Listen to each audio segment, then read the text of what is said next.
रवाना झालेले आहेत। मात्र उद्धव ठाकरेंच्या संदर्भातली महत्त्वाची अपडेट आहे। उद्धव ठाकरे शपथविधी सोहळ्याला उपस्थित राहणार नाहीत। उद्धव ठाकरेंच्या संदर्भातली महत्त्वाची आणि मोठी बातमी आपण पाहतोय।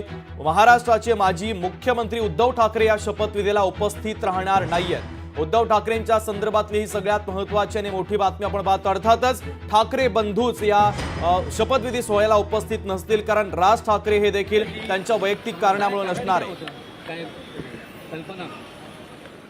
तर उद्धव ठाकरे देखील या शपथविधी सोहळ्यासाठी उपस्थित राहणार नाहीत। ही महत्त्वाची अपडेट आपल्यापर्यंत पोहोचलेली आहे। विरोधी पक्षातील आता कोणते नेते येतात हे पाहणं देखील तितकंच महत्त्वाचं आहे।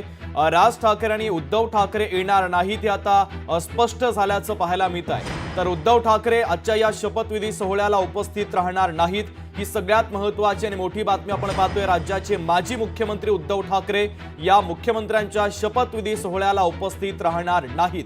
तर राज ठाकरे देखील या शपथविधी सोहळ्याला उपस्थित राहणार नाहीत। राज ठाकरेंनी वैयक्तिक कारणासाठी सोहळ्याला येऊ शकत नाही असं कळवलेलं आहे। तर दुसरीकडे आझाद मैदानावरती आता पूर्णपणे तयारी या शपथविधी सोहळ्याची झाल्याचं पाहायला मिळतंय। महाराष्ट्राच्या कानाकोपऱ्यातून हजारोंच्या संख्येनं या महायुतीतील तिन्ही घटक पक्षांचे कार्यकर्ते दाखल झालेले आहेत आणि आता पुढच्या काही मिनिटांमध्ये या शपथविधी सोहळ्याला सुरुवात होणार आहे।